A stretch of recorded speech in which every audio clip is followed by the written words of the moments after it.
Assalamualaikum warahmatullahi wabarakatuh. Gimana kabar lu, Bro Ensis? Tetap sehat, semangat ya, selalu ya. Oke, nih gue sebelumnya gue minta maaf nih buat lu Bro Ensis ya.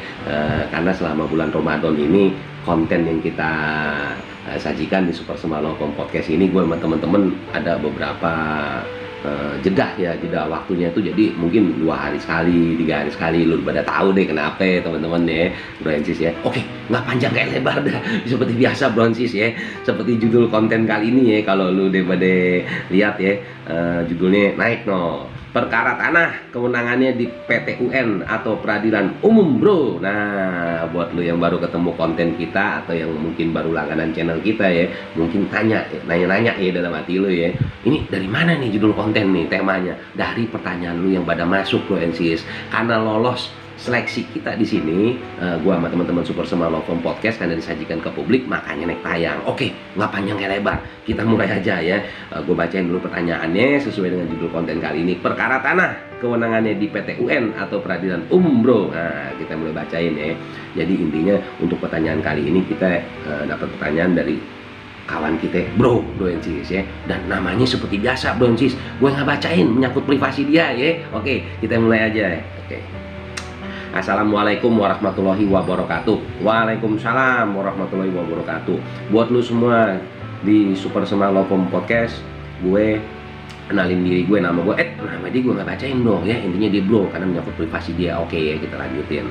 Gue mau nanya nih buat lu semua di sono, jika ada sengketa terkait pertanahan peradilan, mana sih yang punya keadilan untuk mengadili atau memutuskan, pengadilan negeri atau tata usaha negara? Itu aja deh, karena gue juga ada masalah nih keluarga gue mengenai surat-surat tanah di keluarga gue. Itu aja deh. Sebelumnya terima kasih. Assalamualaikum warahmatullahi wabarakatuh. Waalaikumsalam warahmatullahi wabarakatuh. Oke bro, buat lu yang udah ngirim pertanyaan, dan mungkin buat lu bro Encis lain ya yang mungkin mengalami hal yang sama, pertanyaannya mungkin mirip sama bro yang tadi ngirim pertanyaan ya, kita mulai aja ya sesuai dengan judul konten kali ini, perkara tanah kewenangannya di PT UN atau peradilan umum bro. Nah, kita mulai ulasan lengkapnya. Gue bacain ya bro Encis ya. Jadi begini, bro Encis khususnya lu bro yang udah ngirim pertanyaan ya. Sesuai peraturan Menteri Agraria dan Tata Ruang atau Kepala Badan Pertanahan Nasional nomor 21 tahun 2020 ya, tentang penanganan dan penyelesaian kasus pertanahan ya, atau gue singkat Permen ATR Kepala BPN ya nomor 21 2020 tuh ya. Untuk membedakan kasus pertanahan tuh menjadi beberapa hal ya. Gue bacain yang pertama nih. Sengketa pertanahan ya, yakni perselisihan tanah antara orang per orang, badan hukum atau lembaga yang tidak berdampak luas. Nah, yang berikutnya yang B ya, konflik pertanahan, yakni perselisihan tanah antara orang perseorangan, kelompok, golongan, organisasi, badan hukum atau lembaga yang mempunyai kecenderungan atau sudah berdampak luas. Nah, yang berikutnya C, perkara pertanahan ya, yakni perselisihan tanah yang penanganan dan penyelesaiannya melalui lembaga peradilan. Nah, berdasarkan ketentuan tersebut tuh tadi ya, gue sama teman-teman di sini asumsikan ya, yang lu maksud dalam pertanyaan lu adalah perkara pertanahan, bukan sengketa pertanahan ya, mengingat penyelesaian perkara pertanahan dilakukan melalui lembaga peradilan ya. Nah, jika terjadi perkara pertanahan, peradilan manakah yang berwenang mengadili? Untuk menjawabnya, ya mari deh kita mulai ya, bahas satu persatu. Gue mulai ya dari yang pertama nih, gue Encis khususnya lu bro yang ngirim pertanyaan ya, dan juga mungkin gue Encis lain yang mungkin mengalami hal yang sama seperti lu nih bro yang ngirim pertanyaan ya.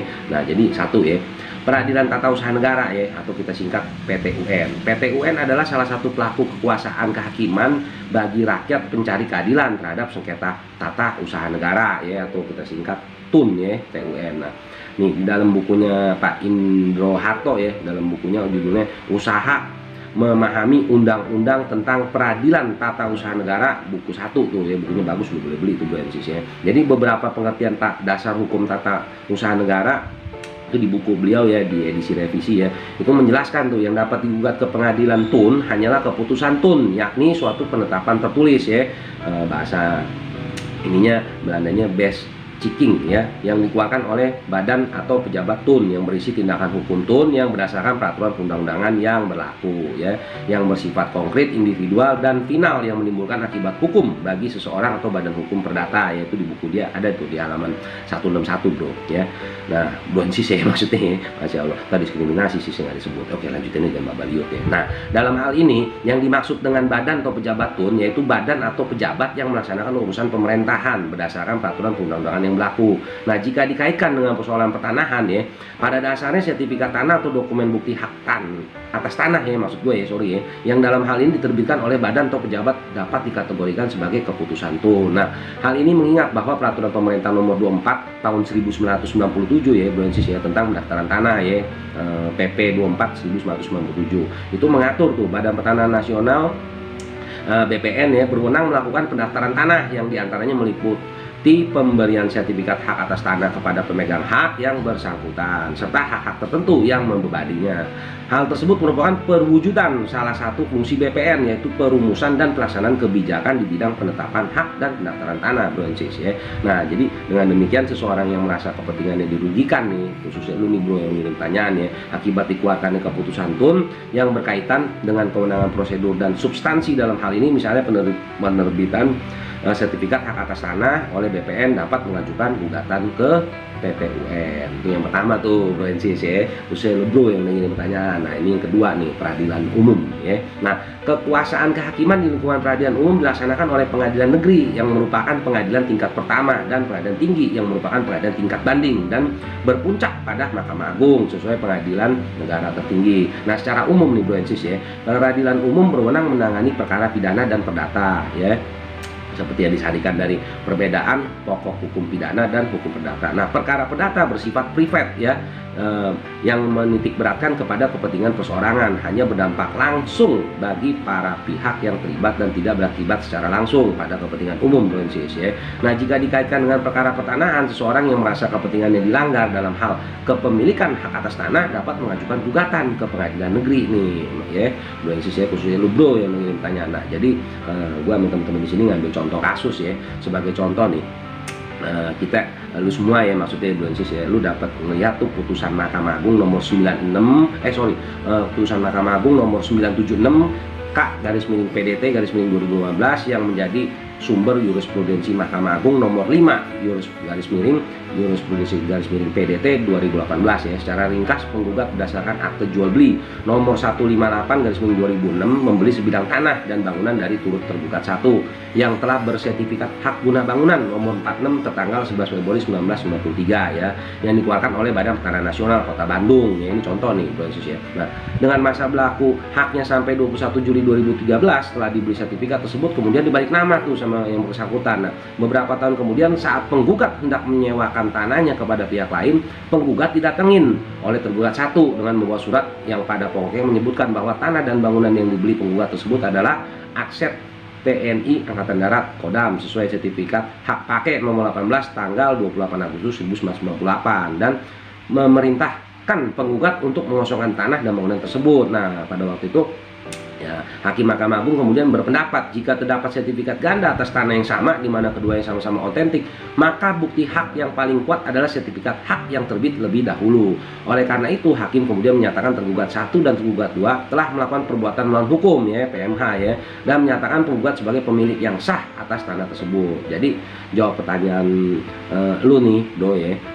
Peradilan TUN berwenang tuh menangani perkara yang berkaitan dengan kewenangan prosedur dan substansi dalam penerbitan surat pemberian hak atas tanah, penerbitan ya maksudnya tadi ya. Nah, atau sertifikat hak atas tanah. Sedangkan peradilan umum berwenang menangani perkara yang berkaitan dengan kepemilikan hak atas tanah ya.